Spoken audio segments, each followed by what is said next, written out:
Police Info চেনেলৰ অন্য এটা গুৰুত্বপূৰ্ণ ভিডিঅলৈ আপোনালোকক স্বাগতম জনাইছো আৰু আজিৰ এই ভিডিঅটোত আমি আলোচনা কৰিম অহা মাহ অৰ্থাৎ জুন মাহৰ 1 তাৰিখৰ পৰা কেইবাটাও নিয়মৰ হাল সলনি হ'বলৈ গৈ আছে গতিকে আপোনালোকে এই নিয়ম কেইটা জনাটো অত্যন্ত গুৰুত্বপূৰ্ণ কাৰণ আমাৰ সাধাৰণ জনতাখিনিৰ ওপৰত যেহেতু মাহটো আৰম্ভ হোৱাৰ লগে লগে কেইবাটাও নিয়মৰ হাল সলনি হৈ আমাৰ পকেটত প্ৰভাৱ পৰে গতিকে সেই পকেটৰ প্ৰভাৱৰ কথাখিনি আগতীয়াকৈ জনাটো অত্যন্ত আৱশ্যকীয় গতিকে মই আপোনালোকক এটা জনাই যাম ধৰক বেংক সম্পৰ্কীয় আছে এলপিজি সম্পৰ্কীয় আছে আপোনালোকৰ ড্ৰাইভিং লাইসেন্স সম্পৰ্কীয়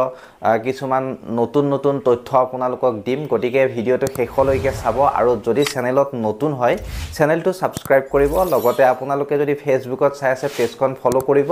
আৰু আমাৰ ইনষ্টাগ্ৰাম আৰু ফেসবুক পেজখন ফলো কৰি লবলৈ নেপাহৰিব গতিকে আহক আৰম্ভ কৰিছো আমি আপোনালোকক স্ক্ৰিনলৈ লৈ গৈছো স্ক্ৰিনত ধুনিয়াকৈ দেখুৱাইছো কেনেকুৱা ধৰণে বস্তুবিলাকৰ দাম বাঢ়িব নে কমিব বা কি নিয়ম আপোনালোকে মানিব লাগিব এই সকলোখিনি ডিটেইলছত বুজাই দিবলৈ চেষ্টা কৰিছো প্ৰথমতে আহিছো আমি এলপিজি সিলিন্ডাৰৰ মূল্যৰ ফালে তেল বিপণ কোম্পানীসমূহে প্ৰতি মাহৰ 1 তাৰিখে এলপিজি সিলিন্ডাৰৰ মূল্য আপডেট কৰে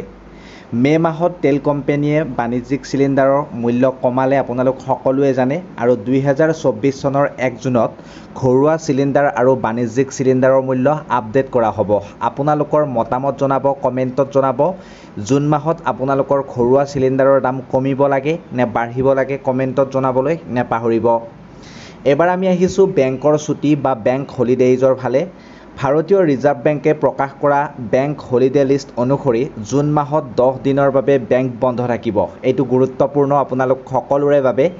ইয়াৰ ভিতৰত দেওবাৰ দ্বিতীয় আৰু চতুৰ্থ শনিবাৰৰ বন্ধ অন্তৰ্ভুক্ত আছে ৰাজা সংক্ৰান্তি আৰু অন্যান্য বন্ধৰ দিন যেনে ঈদ উল আধাৰৰ বাবে জুন মাহত বন্ধ থাকিব বেংকটো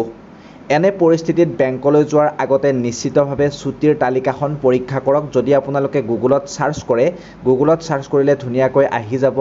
জুন বেংক হলিডে লিষ্ট বুলি আপোনালোকে মাৰিলে ধুনিয়াকৈ ওলাই যাব নেক্সট আহিছো আমি যান-বাহনৰ নিয়মৰ পৰিৱৰ্তন হৈছে 1 জুনৰ পৰা যান-বাহনৰ নিয়মৰ পৰিৱৰ্তন হ'ব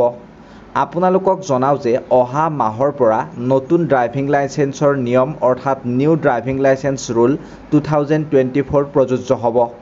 যদি কোনো ব্যক্তিয়ে এই নিয়ম উলংঘা কৰে তেন্তে তেওঁ যথেষ্ট জৰিমনা ভৰিব লাগিব নতুন নিয়ম অনুসৰি যদি কোনো ব্যক্তিয়ে তীব্ৰ বেগত গাড়ী চলায় তেন্তে 1000 টকাৰ পৰা 2000 টকা জৰিমনা ভৰিব লাগিব একে সময়তে অনুজ্ঞাপত্ৰ অবিহনে গাড়ী চলোৱাৰ বাবে 5000 টকা জৰিমনা ভৰিব লাগিব ইয়াৰ বাহিৰে যদি চালকজনে হেলমেট বা সিট বেল্ট অবিহনে গাড়ী চলায় তেন্তে 100 টকা জৰিমনা ভৰিব লগা হ'ব পাৰে এবাৰ আমি আহিছো আধাৰ কাৰ্ড আপডেট UIDAI আধাৰ কাৰ্ড বিনামূলীয়াকৈ উন্নীতকৰণৰ তাৰিখ 14 জুনলৈ বৃদ্ধি কৰিছে আধাৰধাৰীসকলে সহজে আধাৰ কাৰ্ড অনলাইনত আপডেট কৰিব পাৰিব যদি আপোনাৰ কিবা ভুল হৈ আছে এড্ৰেছ বা আপোনাৰ নাম তেন্তে আপুনি ধুনিয়াকৈ আপডেট কৰি ল'ব পাৰিব অৱশ্যে অফলাইন আপডেট অৰ্থাৎ আধাৰ কেন্দ্ৰলৈ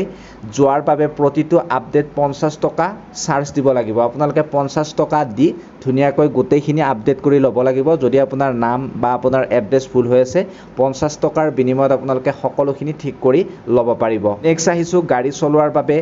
নাবালকক 25000 টকাৰ জৰিমনা ভৰাব এবাৰ প্ৰশাসনে ভাৰতত গাড়ী চলোৱাৰ বয়স 18 বছৰ যদি কোনো নাবালক অৰ্থাৎ 18 বছৰৰ তলৰ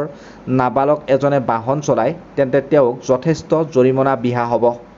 যদি কোনো নাবালকক গাড়ী চলাই থকা দেখা যায় তেন্তে 25000 টকা পৰ্যন্ত জৰিমনা ভৰিব লাগিব ইয়াৰ বাহিৰেও